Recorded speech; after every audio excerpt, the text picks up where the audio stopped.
going to bring up Corbin and Priscilla, and I'm going to let them take over because they're who you're here to hear from, not me. Yeah. All right, take over. Well, hello. So let me first, I'm going to introduce myself. I'm Corbin. This is my wife, Priscilla. We actually joined Lifestyles back in 2017. And we actually really didn't do a whole lot when we first joined. It was what July? July. 2017. Yeah, July of 2017. And we didn't really do a whole lot until 2018. And, you can kind of walk us through that process if you want. So we bought our first 2 single-family homes in January of 2018. We took the latter half of 2017 to really focus on learning and coming to all the case studies and online classes and everything. As you can see from the slide, neither one of our backgrounds are in real estate. And so it was a big jump for me. This was always Corbin's interest, but I was very fearful of the whole situation. I know that has been a common word that several of us have used, and that was the same for us. He drug me here in 2017 and just said, listen. Make it sound so bad. He did. He did. I was very skeptical. And then I thought to myself, could this mindset really be?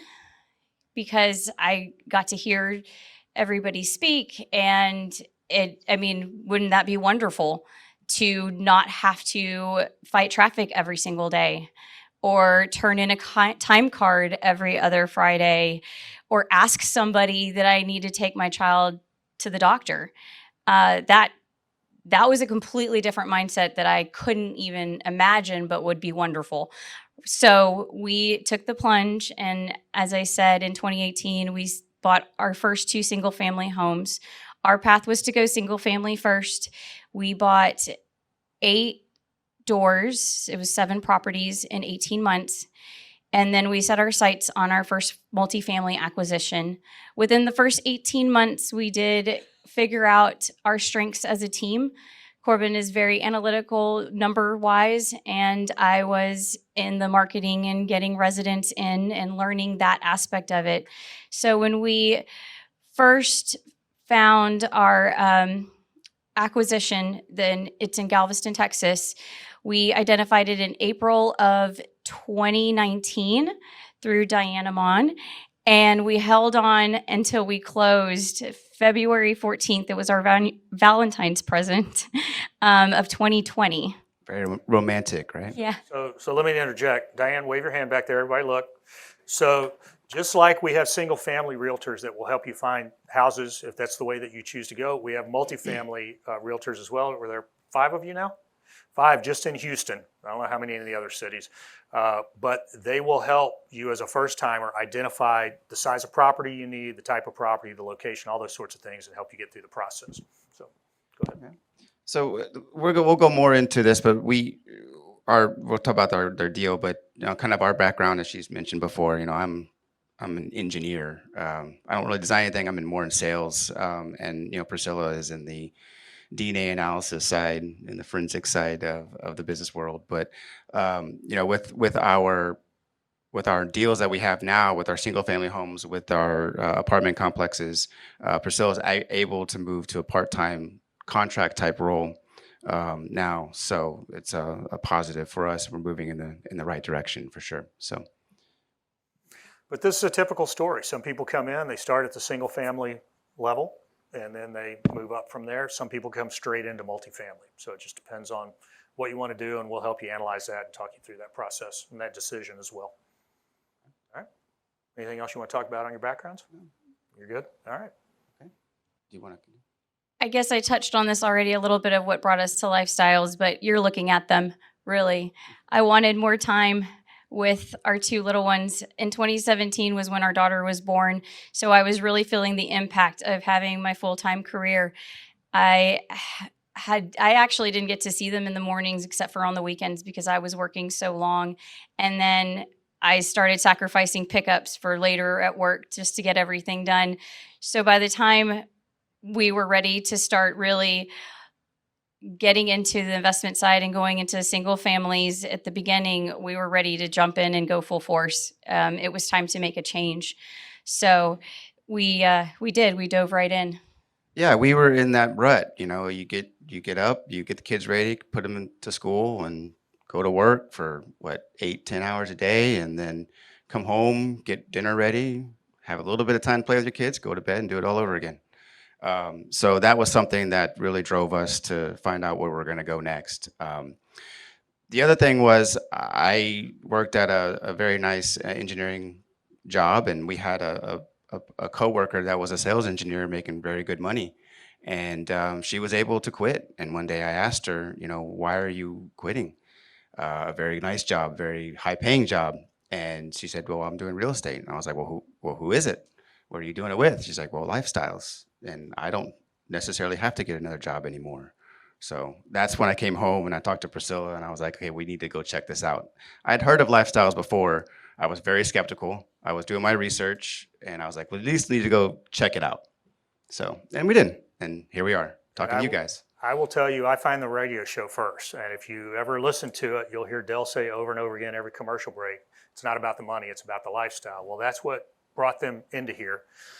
In my case, I had already had the entrepreneurial taste, but the common thread here is that I found a third party that was already a member that legitimized this place and said, no, the story is real. It's not multi-level marketing. It's not whatever else. It's a real deal. And it's people who work together and share information in order to make things happen for ourselves. Real quick, watch this. How many folks are new tonight again? A bunch of y'all. How many of you are here today because one of your friends invested in real estate, is a Lifestyles member and made some money, or is that why you're here? So it's about most of you guys, see? So that's what we find. It's mostly referrals. Yeah, we're on the radio, but you find somebody who did it, you had somebody successful, and I can tell they're very analytical people. Who agrees? They probably squeak when they walk. You know what I mean?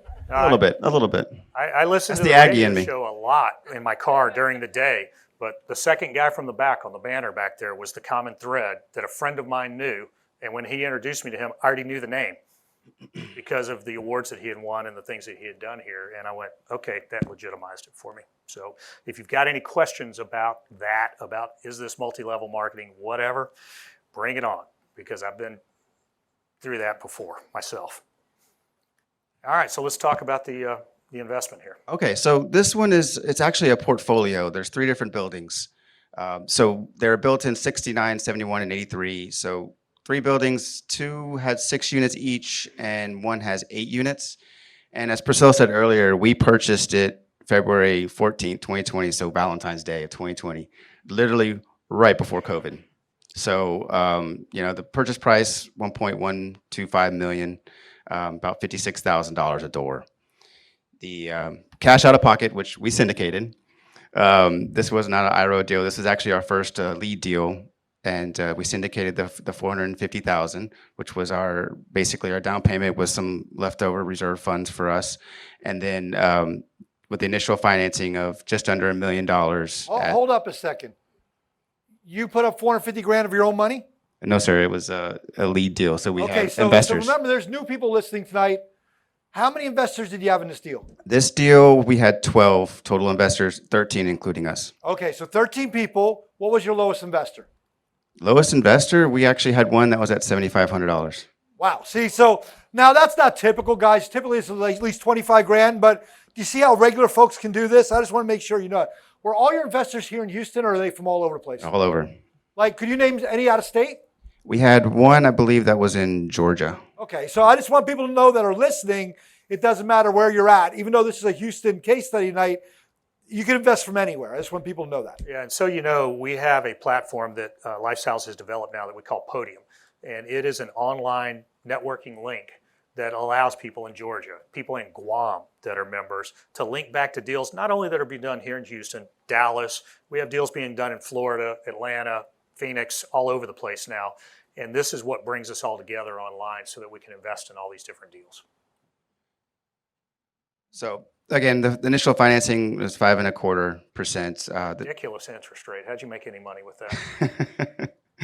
that? This one, so we had rehab. We had $200,000 in rehab that was fully in the loan in this particular deal. So how'd it turn out? Okay, so the income, this is a monthly income. So as of July 2021 for the T12, the monthly income was 16,905, with expenses of 9,000, which gave us a net operating income of $7,753, which basically gave us a cash flow of $3,500 and had a cash on cash return of 9.3%. 9.3% dividends on this, right? We're not talking about how much it went up in value yet. This was cash on cash returns, probably on a quarterly. Well, this one was more unique since it was so quick. We sold it so fast. We didn't do dividends. This was done on Okay. on a sell. Okay, so this was paper gains until you sold it. Okay, That's fair right. enough. All right, So but you did sell it. so we did sell it. We sold it 18 months later at 1.55 at a 6 cap. And so we ended up distributing $654,000. That includes the return of the initial investment. Okay, so we took in 450. You returned 650. Correct. So roughly, I'm doing this in my head, a 50% return Close. It's about a 45% return. in 18 months? Yep. In 18 months. months. So let's simplify it and say it was a 30% annualized return on a deal with a 5.25% interest rate, which is an unheard of interest rate today. And you still managed to make a lot of money. Yeah. How does this sound to you? Who'd Yeah? be okay with Okay. a 45% return? Give him a hand. Yeah. In 18 months. And now those people got their money back to go on to the next deal and double down. But really quick, because you guys did all this work, right?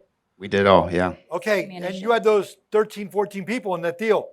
That's correct. How much work did they do? None. None. Did the Not at people- all. Did the people in Georgia ever see the deal? No, they never went to the property. as far as I'm aware. listen to what Scott said. The guy from Georgia playing his banjo with 3 teeth never even saw the property and made a great rate of return. Is that being passive?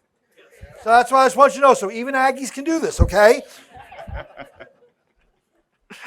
All right, so now we've got some before and after photos of the properties. Okay, so this is the first photo of our 320 Market Street, which is, if anybody's ever familiar with Galveston, there's a large medical school there called UTMB, and this one is basically a stone's throw from UTMB.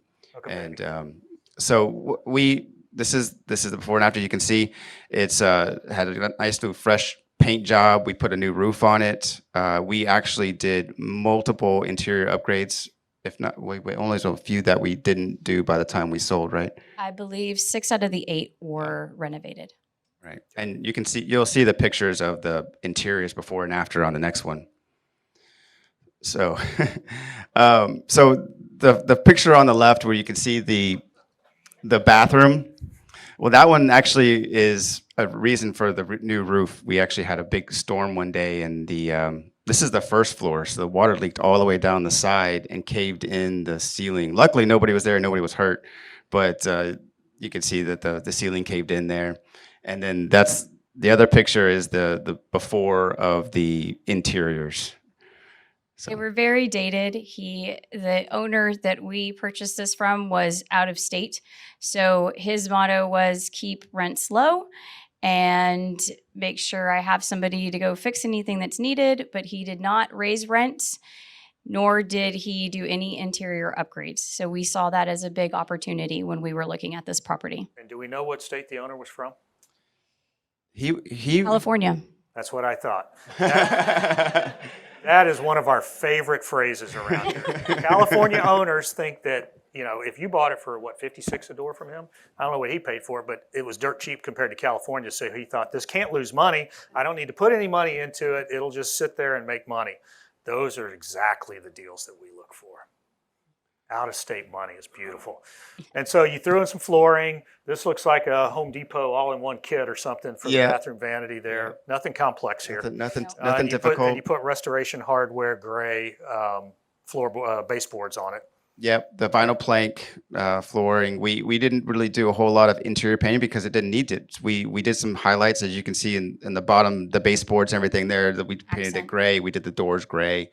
But mainly that was, and then we refinished the countertops, and we did a Water conservation. water conservation program as well. And we'll get into that as more. Care about the environment. That's right.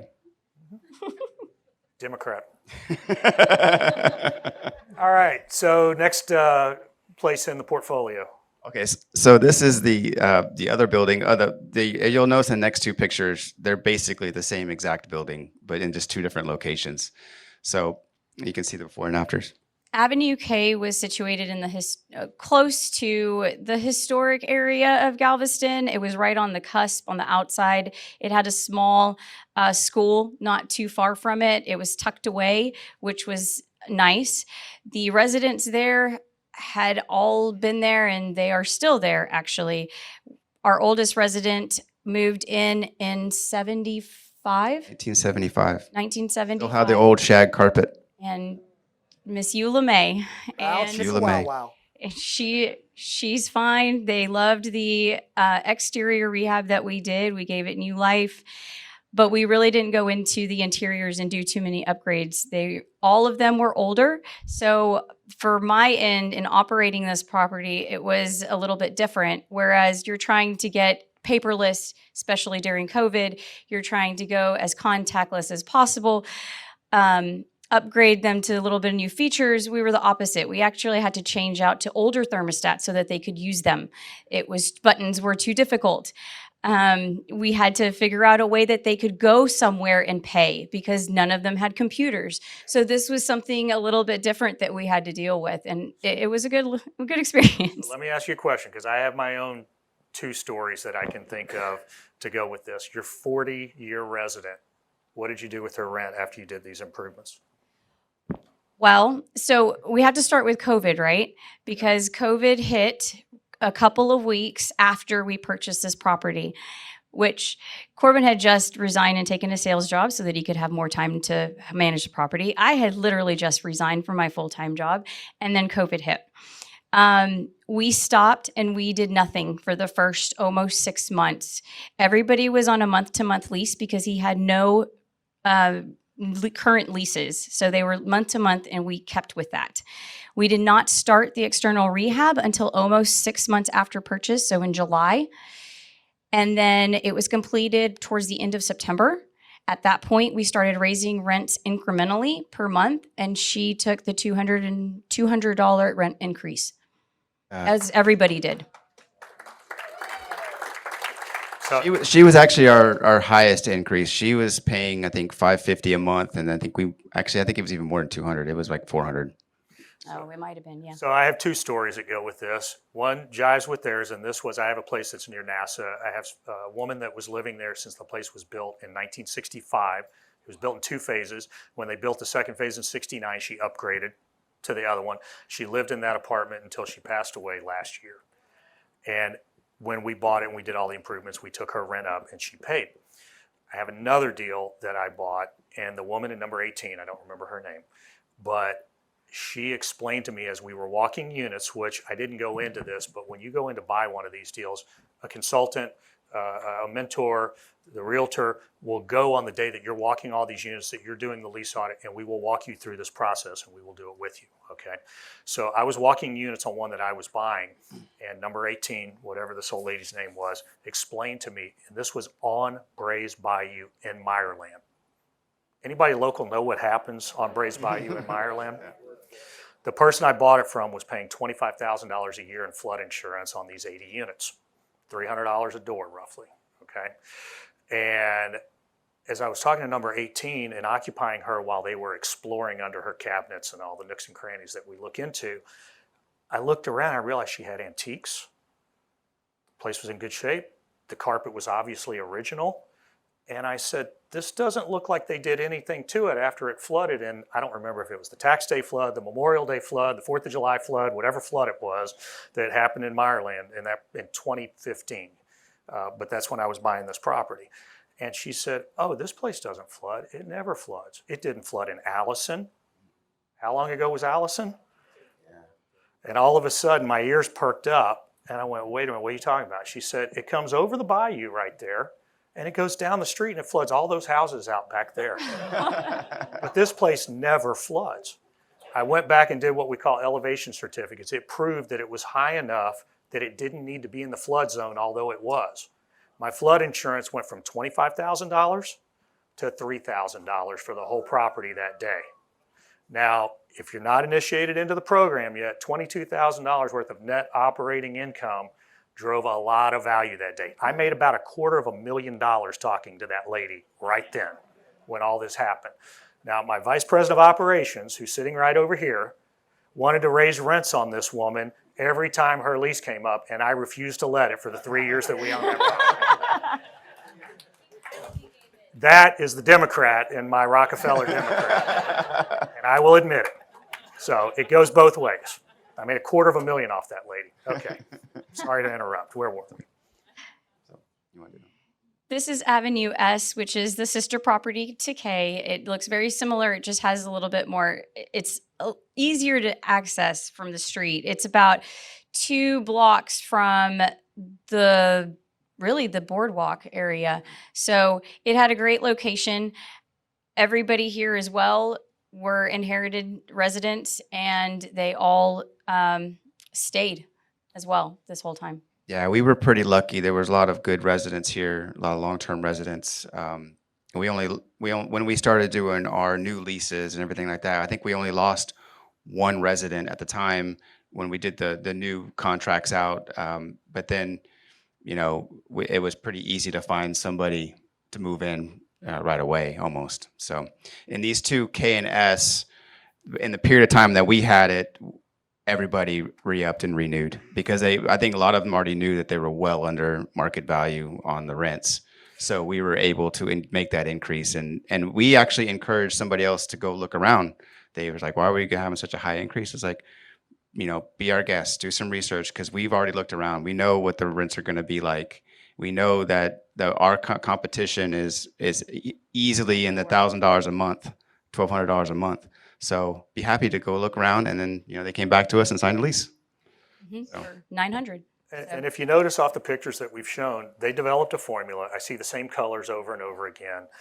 You don't have to be very creative to do this, right? I know that my walls are repose gray. They're all repose gray because I'm not very creative, and that's the color that we picked, right? The flooring is the flooring. The lighting is the same in all of my units. You heard it, I think, from the single family guy. You come this weekend, what is yours, adorable gray? Is that your color? Stone Mason gray. Everybody's got their colors. We do it one time, it's all approved, and we don't have to think. Our contractors know what colors we use, do it over and over and over again because it works. By the way, the Democrats used the word adorable gray. All right, let's talk about the numbers. Okay, so year 1, again, these are extrapolated numbers because we only had it for 18 months, but year 1 translated about $162,000 in income with the operating expenses of $87,000, which translates to a net operating income of around $75,000. With our mortgage payment, $51,000 a year, so that was interest only, so the principal hadn't kicked in yet. And so our net cash flow for year 1 was around $24,228, and this is an annual number at 5.4% cash on cash. Okay. Now, for those of you that haven't been through the weekend yet, the experienced people that get all this, they know what to do with these numbers. David's going to take you through all this. We're going to introduce you to the term cap rate. We're going to teach you how to multiply cap rates on net operating income.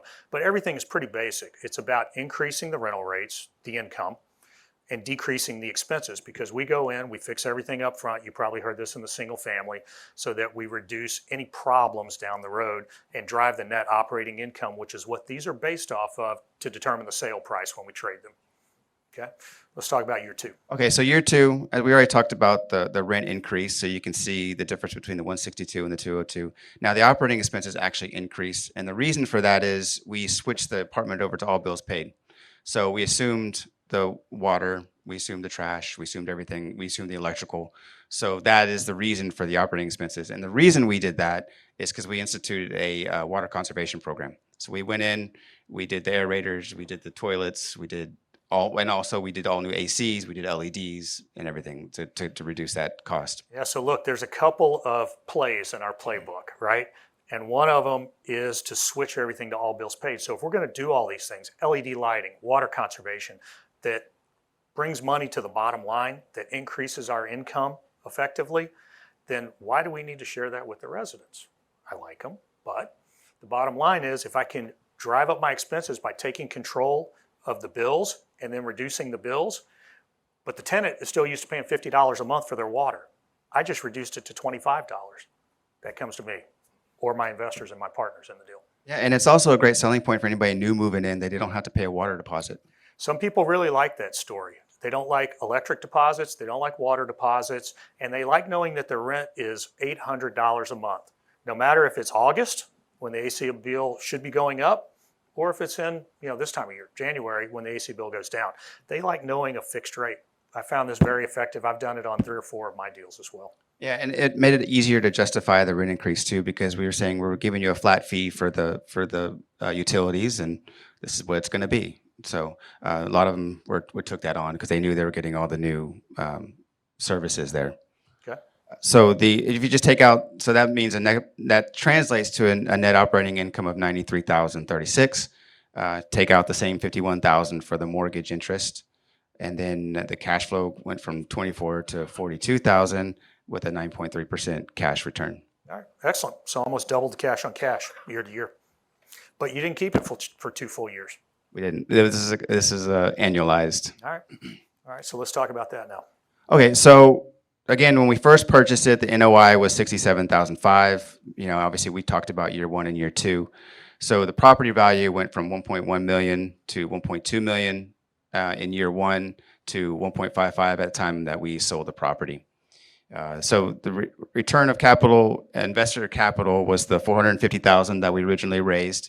So everybody got their initial funds back within the first distribution that we did, and then the total equity gain was $225,000, minus some expenses at the end of the closing of everything off. It is about a 45% return in 18 months. So again, what do you think? Is this something you would have invested in? Not bad for 18 months, huh? Yeah, it's good stuff. All right. Go ahead about the. How'd you get there? We spoke a little about this because the original seller was, again, he was absentee, he was out of state. He kept rents low just to keep it occupied. He didn't really pay much attention to the leases and kept everybody month to month just to keep them in there. We've already did our exterior rehab. We did new roofs, we did new paint, LED lighting, new AC units throughout all the properties. And, we did interior upgrades. We did full interior upgrades of this building here, the 320 Market Street. And we did some incentives for people to renew, like new flooring or new painting for the other buildings. I love telling somebody that I'll trade out their white appliances for black if they'll pay $50 a month more. Great return on investment. The flooring was a big incentive for the K&S just because the original carpet, the shag, was available. What they had. So several of them really liked that new flooring opportunity, and that also eased the rent increase when it came to K&S. 320 Market, that they look completely different, and a lot of our resident retention occurred when we went to them to put them on leases. We said you have an opportunity to transfer at no cost, but you are going to have the new rent, which we were going to pay anyway, right? But you can transfer into an upgraded unit, have first come on that, and they all pretty much accepted, and then we would go and flip the one that they vacated. So that one also, because it was so close to UTMB, we had a lot of word of mouth being spread throughout that campus, and that's how we received several of our residents. I was stunned in the first deal I ever did. The base rent on a unit when I took over was like $460 or $480, I kind of forget, but the upgraded units were $585. And so we were trying to force people to move out. So we would give them a renewal and say, okay, but we're going to charge you $550 for your renewal. I said, I'm not paying $550 for that, but how much is that one you're doing next door? Mm-hmm.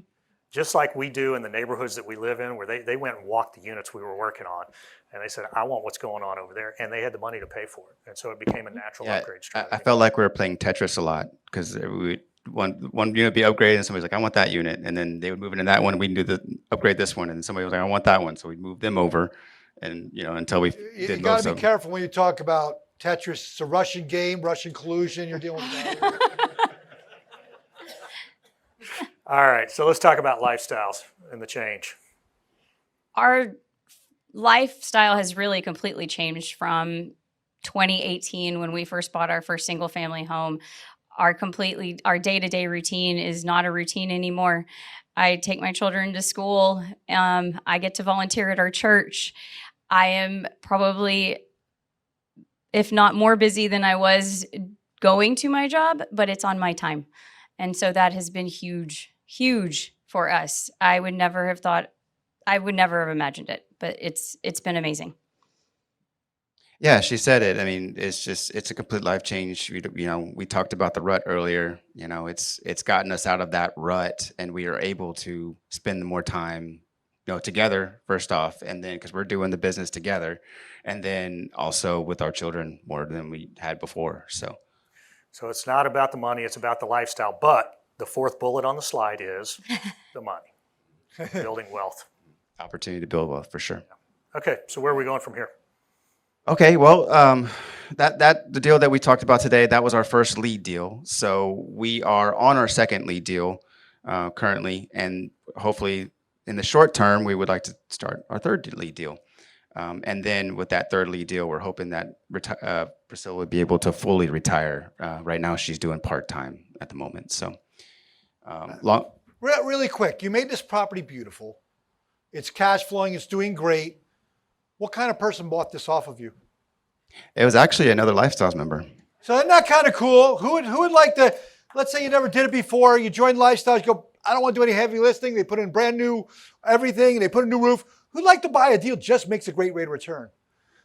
And this deal was too small for them, so this next person could buy it, so they left some meat on the bone for that person. Everybody understand that? So they all grow together. I want you to understand, I went from one Lifestyles member to another. And I will tell you to tune in. So we often get caught in kind of the bigger deals, and it's fun and sexy to talk about where we took $10 million and turned it into $20 million for the members and all that. But I've got two people lined up. I want to highlight these smaller deals because I've got two people lined up. One bought a 12-unit deal by themselves. One bought a 20-unit. And the ability for these people to change their lives as an IRO on these, I want to start highlighting those more this year because I think it's a great story that doesn't get told here enough, but it does go on out there. So, and by the way, the 20-unit deal I just mentioned is a fourth-generation Lifestyles deal. 4 members in a row have traded that deal, and it keeps going up. But it's so they can move on to the next bigger deal, right? That's right. And so the long-term goals, our management company is the Hillcap Equity Management. We want to grow that with more deals, invest in more lead deals. And then obviously we want to start doing more, increase our passive investments, and then fully retire me from my sales job. All right. All right, so here's the team. Lee and Curtis, I already mentioned earlier, 2 other Lifestyles mentors helped them through the process on this deal. Randa Dick is our operations consultant. Oh, you're back there. Randa, wave. Okay. Randa, come on Sunday, and she'll be up on the stage, and she'll tell you all about what she can do for you and getting you through the multifamily, as well as, the mentors kind of help you get to the closing table and get you into the acquisition. And then Randa takes over and works with you on how to run the thing. So that's her role in this. And we also had Diane. Yep, she already waved back there. She's dancing back there. And then we also have our vendor program, which you heard about in single family. We have a multifamily vendor program as well. And Richard Copeland is one of the ones that did your loan, I guess, on this. Yeah, he was our loan broker. He helped us find the loan with the bank that we had at that point. Okay. And your general contractor that took over once you bought it. That's correct. Did all the work. Yeah, they did all the work. Excellent. Any questions on that?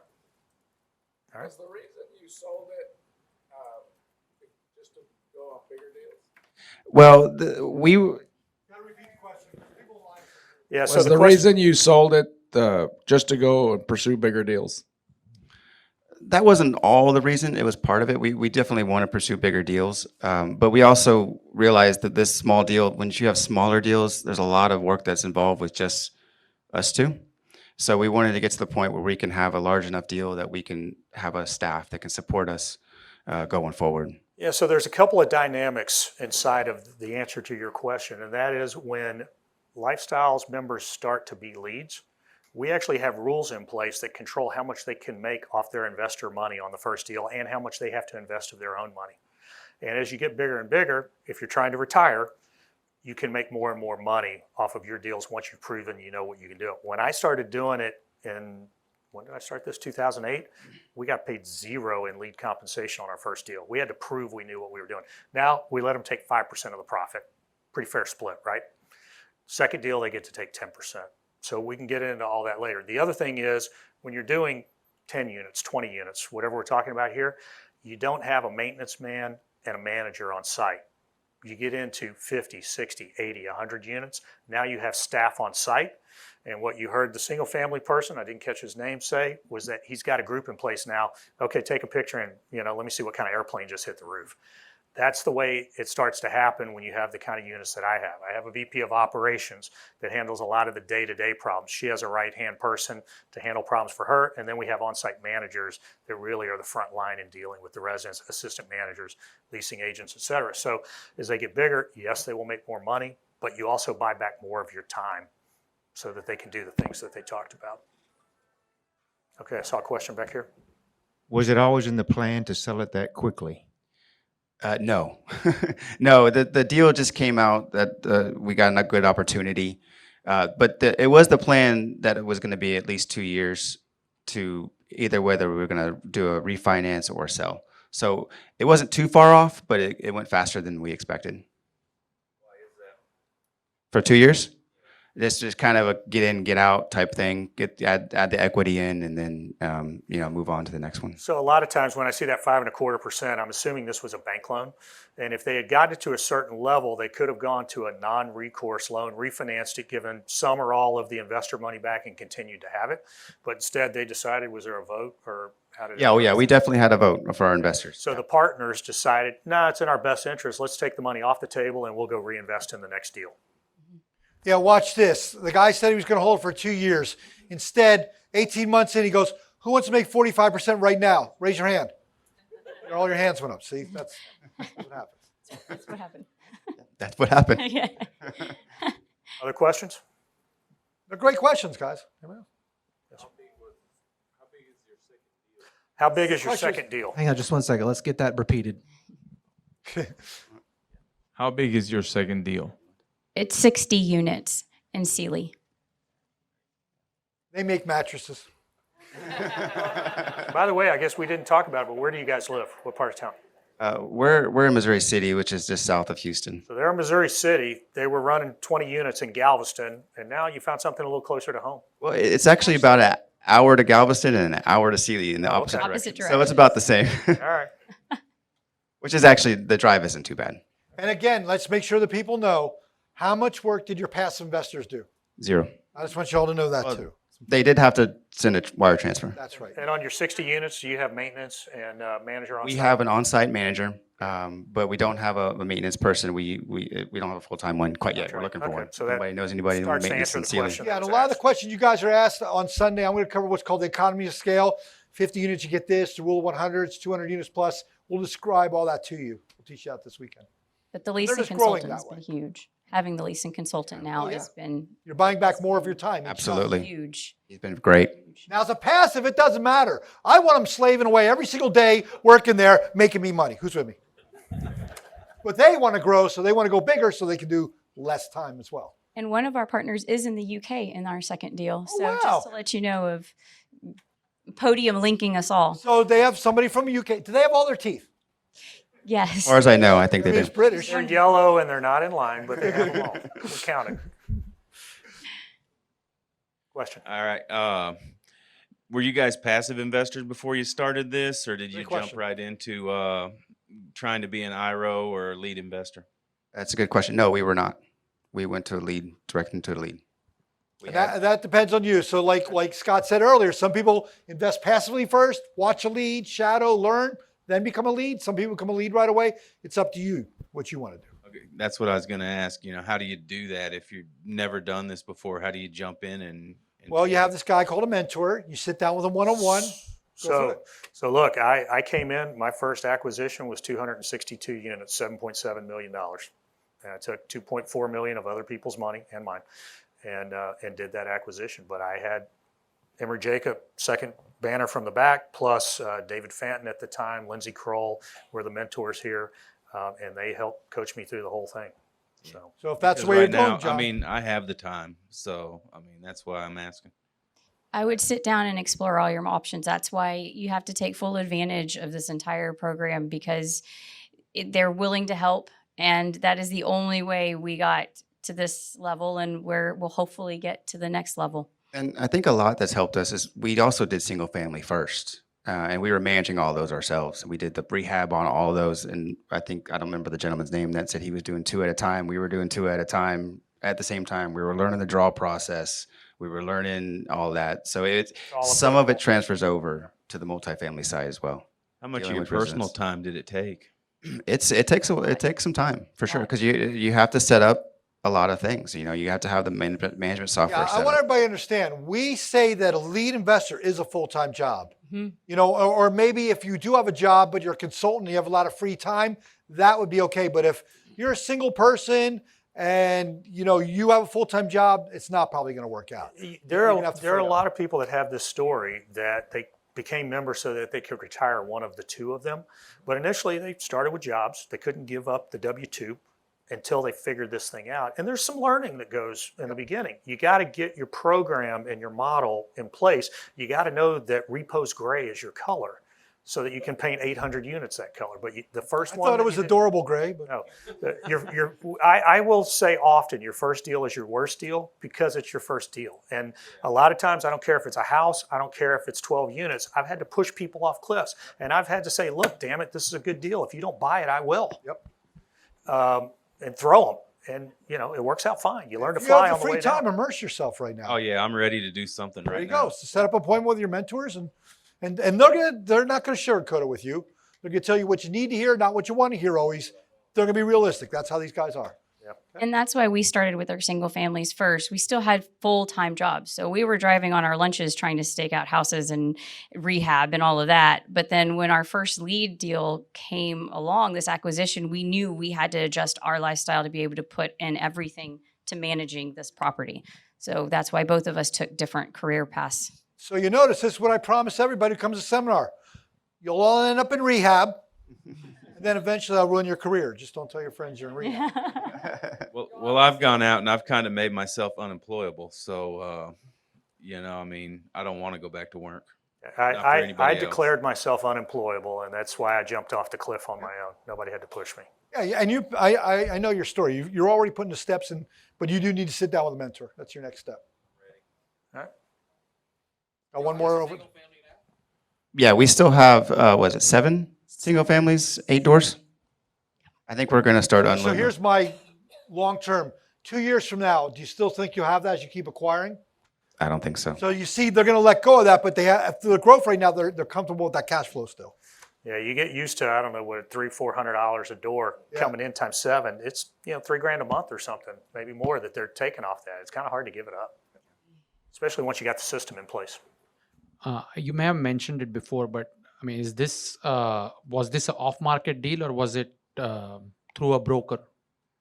Well, it was through Diana over there. It was listed, and Diana walked them through the process on the buy side. So we actually picked it up through a acquisition road trip for lifestyles. So we didn't even We talk actually about had a Diana- road trip, which I'll talk about in the seminar. We actually go out to properties that are for sale. Somebody can buy it. They chose it. Diana was presenting it. We were sitting in the audience tagging it. Oh, wow. Pretty cool. That's peeing your pants. Why'd you bring that up? Because I didn't ask them how they found it. I know. It's my fault. It's my fault. Awesome. Any online quick, Jacob? No, we're good? All right. Well, thank you both so much for giving back. We really appreciate Thank it. you.